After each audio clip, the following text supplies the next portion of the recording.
वह कार्य जो हम अपनी सोच, भावना और क्रिया से करते हैं, इसे सरल रूप में समझे तो जो भी हम सोचते हैं, बोलते हैं या करते हैं, वह सब कर्म कहलाता है। कर्म का हमारे जीवन पर गहरा प्रभाव होता है, क्योंकि यह हमारे भविष्य को आकार देता है।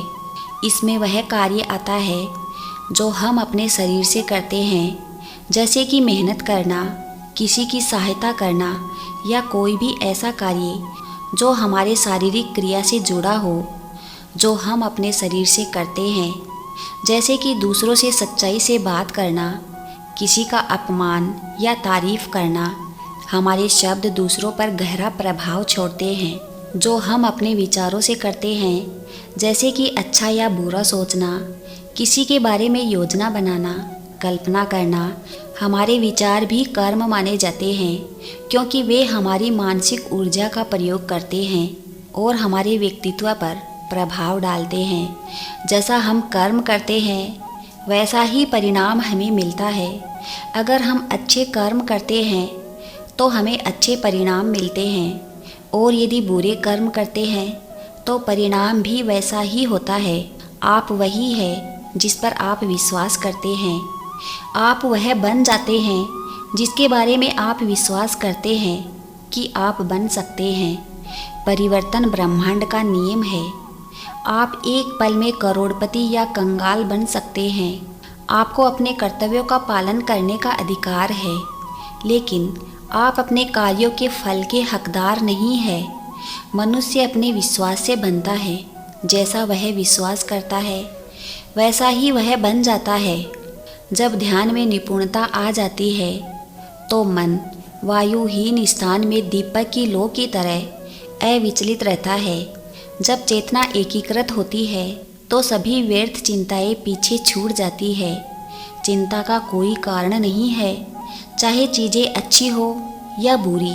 किसी और के जीवन की नकल करके पूर्णता के साथ जीने की अपेक्षा अपूर्ण रूप से अपने आप को अपूर्ण रूप से जीना बेहतर है।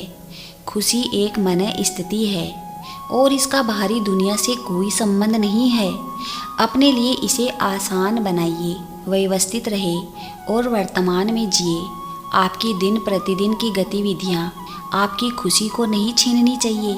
एक व्यक्ति अपने मन के प्रयासों से ऊपर उठ सकता है या खुद को नीचे गिरा सकता है, क्योंकि प्रत्येक व्यक्ति अपना मित्र या शत्रु स्वयं होता है। स्वार्थी कार्यों से बचना एक प्रकार का त्याग है, जिसे संन्यास कहते हैं। कर्म के फल का त्याग दूसरा प्रकार है, जिसे त्याग कहते हैं। जो संदेह करता है उसके लिए न तो यह लोक है, न ही प्रलोक है, और न ही कोई सुख है। कोई भी व्यक्ति जो अच्छा काम करता है, उसका कभी भी बुरा अंत नहीं होगा, चाहे वह यहाँ हो या आने वाले संसार में। जो कुछ भी हुआ वह अच्छे के लिए हुआ। उत्साह, धैर्य, इच्छा शक्ति, पवित्रता विकसित करो। द्वेष और अभिमान से दूर रहो। आत्मनियंत्रण के लिए संघर्ष प्रत्येक मनुष्य को करना होगा, यदि उसे जीवन में विजय होना है। यदि वह अपने कार्य के परिणाम से भावनात्मक रूप से नहीं उलझेगा तो उसका निर्णय बेहतर होगा और उसकी दृष्टि स्पष्ट होगी। जो व्यक्ति जीवन की एकता का अनुभव करता है, वह सभी प्राणियों में अपनी आत्मा को और सभी प्राणियों को अपनी आत्मा में देखता है तथा सभी चीज़ों को निष्पक्ष दृष्टि से देखता है।